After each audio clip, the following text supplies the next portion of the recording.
From Anshe Sfard Beth El Emeth Congregation, it's time to take 10 Minutes for Torah with Rabbi Joel Finkelstein. Welcome to our discussion of Simcha on Shabbat. Parshat Re'eh. Here in Parshat Re'eh, it tells us that on the holidays, Pesach, Shavuos, Sukkot, the Shalosh Regalim, 3 times when we have a pilgrimage to Jerusalem, we should rejoice. Who should rejoice? You and your son, your daughter, slaves, the Levites, the stranger, the orphans, the widows, who are in your courtyard, who are in your community. You should rejoice with them on your holiday. What about Shabbos? Do we need to rejoice on Shabbos or not? So let's take a look at our davening. In our davening, do we refer to Shabbos as a day of joy? Well, in Kabbalat Shabbat, as we greet the Shabbat, we say, Bo'im Shalom Ater Bala, and here there are different versions as we greet Shabbat. Come in peace, the one who's adorned with the adornment of her husband. Some people say, with the Nusach Sfard, like our congregation, we say, Berina Uvitzala. We don't use the word Simcha. On Shabbos, that falls on Yantiv, we do say L'chadodi, some don't. We say it, but we say the Simcha Uvitzala. Then we say Simcha. If it's Shabbos that falls on Yantiv, we say we greet God, we greet Shabbos with joy. But on a regular Shabbos, we refuse to say we greet God on Shabbos with joy. We say we greet the Shabbos with Rina, which is a different and lower form of joy. However, general Ashkenazi community does say Gam b'simcha uvitzala. They do greet Shabbos with joy. But again, you could argue that that's only for the greeting of Shabbos, not for Shabbos itself.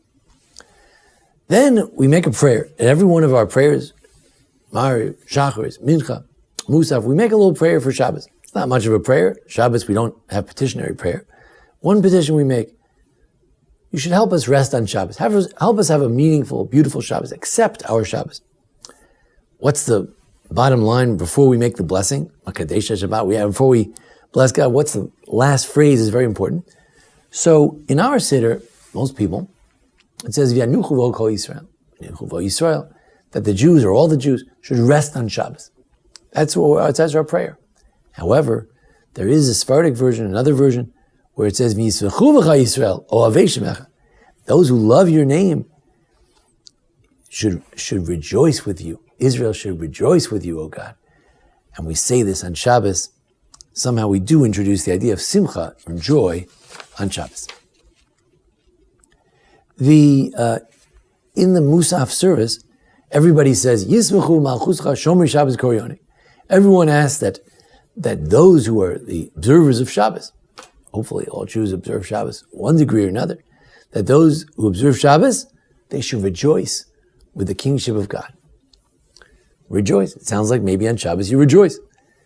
But notice, Ashkenazim only say that paragraph in Musaf. Comes Rabbi Soloveitchik, my teacher, and he said, that's in Musaf. Musaf is about the Holy Temple. In the Beis HaMikdash, there was joy on Shabbos. But for the rest of the services, Shachar, Mincha, Mariv, we do not say that that those who observe Shabbos should rejoice, because only in the Beit HaMikdash was there joy. Interesting. What about the rest of the Sephardic Jews say that every prayer we can say Yismuchu malchuscha, that every prayer is worthy of this, that it is a theme of Shabbos, that those who observe Shabbos should rejoice. If you look in the Zmiros and the Bencher, songs we sing on Shabbos, generally you'll see an avoidance of joy.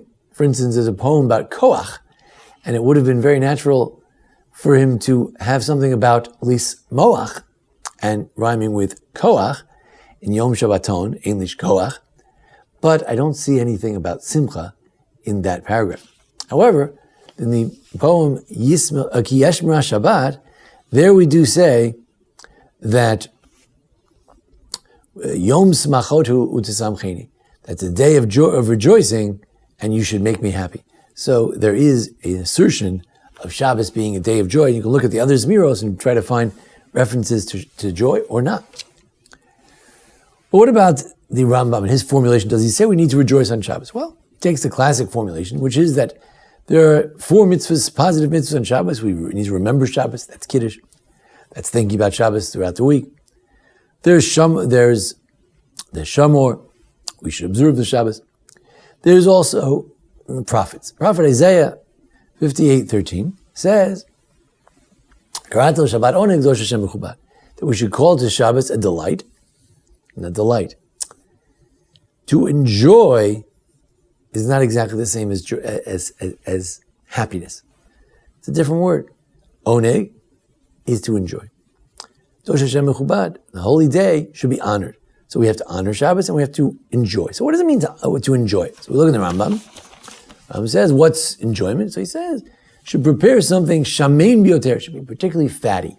In those days, people particularly enjoyed something fatty. Sounds like probably meat. Probably. Now we know that in simcha the true joy comes with meat and wine. Is he saying we should have to have a meat or not? He said, well, that should be something fatty. Sounds like there's meat in there. However, when it comes to Yontif, it's very clear. On Yontif, the Rambam says that you have to, that especially in those days, men were particularly carnivorous, so have to have a meat. And the original rejoicing on, the Rambam says, the original rejoicing on Pesach, Shavuot, and Sukkot really meant that you should bring a sacrifice and eat that meat. But even today, some would argue that it's a Torah mitzvah to eat meat on Yontif as part of rejoicing. But if we really want to know, do we really have to eat meat on Shabbos? Which could be the same question as do we have to rejoice on Shabbos? We need to look at a case where you'd be disinclined to eat meat. And that is, when God forbid, we should know from it, a person is in between the death and the funeral of a loved one.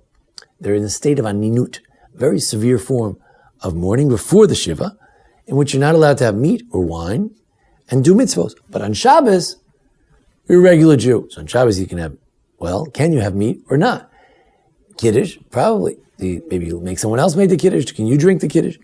What should you do? The general rule is that Dvarim Shabbat knowing that if they're private things, like whether you wash your face with a nice cold water in the morning on Shabbos morning, nobody knows. So since a person's on Ninus, why should he do that? Sleeping with his wife with her husband, nobody needs to know if they did that or not. So that week he refrains. It's not an affront to Shabbos that he refrained from certain enjoyable activities on that Shabbos. What about eating meat or wine? Can he refrain from that? Should he refrain? So Shulchan Aruch, the Code of Jewish Law in Yordea 341 says that on Shabbos he says you should eat meat if you want to. Now, actually he doesn't say that. The Shulchan Aruch says you should eat meat.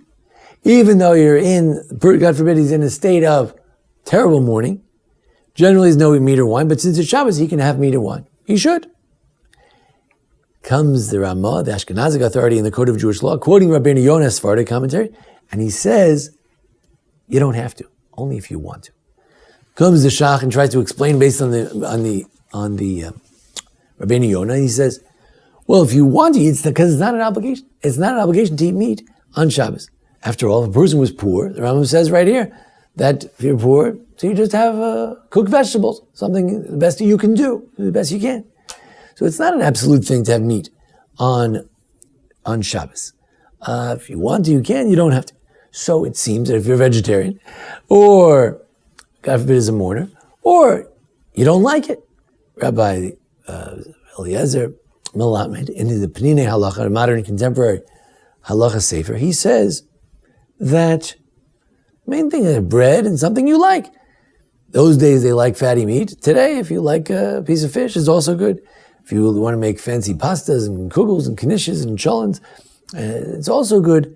It should be appropriate. It shouldn't be skimping. It should be enjoyable, but it doesn't have to be to the level of joy and happiness.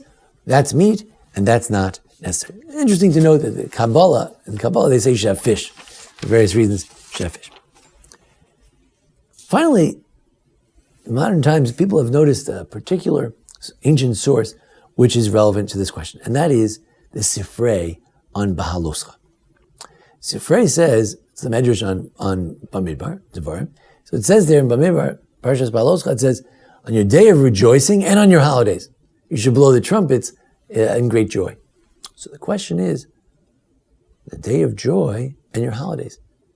Well, your holidays are days of joy. So what are the days of joy? comes the Medrash and it says, Elu Shabbos, it's Shabbos. Now there is another opinion there. Rabbi Natan says, no, that's the daily offerings. But one opinion is that the day of joy is Shabbos. It's a very strong source. It's a midrash, a very important midrash, Misifrei. And it says, Shabbos is a day of rejoicing. That's what it's called. But it's interesting to note that if you look in the edition of the Sifrei from the Emek HaNetziv, from the Naftali to Yehuda Berlin, he quotes the Nosach HaGra, the Vilna Gaon, says, no, you have the wrong text. Can't say that. There's no way. He means like this, Uviyom, on the day, when should you blow the shofar? On the day. What day? Special day. On Shabbos. And Simchas Modechem, that's something else. Joy has nothing to do with Shabbos. According to the Vilna Gaon, there's no source here for Shabbos being a day of joy. So we have different opinions.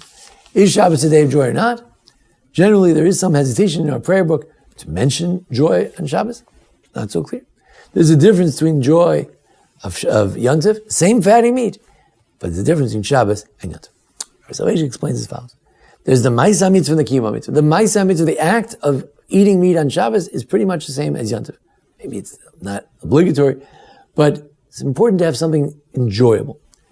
But the Kiyum, its fulfillment on Shabbos, is just to have a joyous day. My son Natan wants to say that our job is to enhance the day, l'aneg et HaShabbat, to rejoice the Shabbat, make the Shabbat an enjoyable day.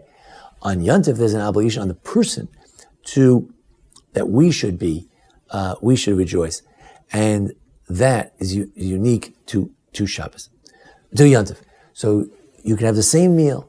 On Purim, it reflects the idea that I'm getting drunk with wine. I'm so confused. How was it that I was almost destroyed as a people?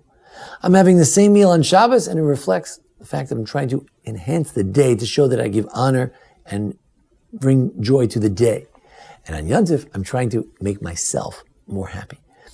By the way, how do you do that? On Yontif, there's a special mitzvah to have guests and invite others, because true joy comes with good company. True joy comes from giving to others. And therefore, on Yontif, there's an additional obligation of rejoicing with others. Is there a mitzvah to rejoice on Shabbos? It's a matter of debate. Depends on the version of the Sifrei. Depends on the version of your prayer book. Depends how you interpret oneg, rejoicing. Is it rejoicing or enjoying on Shabbos? But in the end, we know that Shabbos and Yontif are very similar, but the result is different. We can't expect that we always hit the true high note of ecstasy every Shabbos. That's a high expectation. Just once in a while, Pesach, Shavuos, and so on, then we can do that. But on every Shabbos, we should at least be able to have a dignified day. Dignify the day. Make the day an enjoyable day. That's our goal. And as far as actual happiness, that we'll try to have on Yontif. And when we have it on Yontif, says Rashi, it's Lashon Havtacha. If we do it on Yontif, hopefully that joy will last for the Ganzior for the entire year. Thank you for joining us here at the Anshe Sfarad Beth El Congregation here in Memphis, Tennessee, for a discussion of Parsha Re'eh and Shabbos. Join us each week for a discussion of the holidays, Shabbat, the Parsha, and the how-to videos. And thanks to Jason Lefkowitz, our producer. Thank you. This has been 10 Minutes for Torah with Rabbi Joel Finkelstein. To learn more, visit asb.org.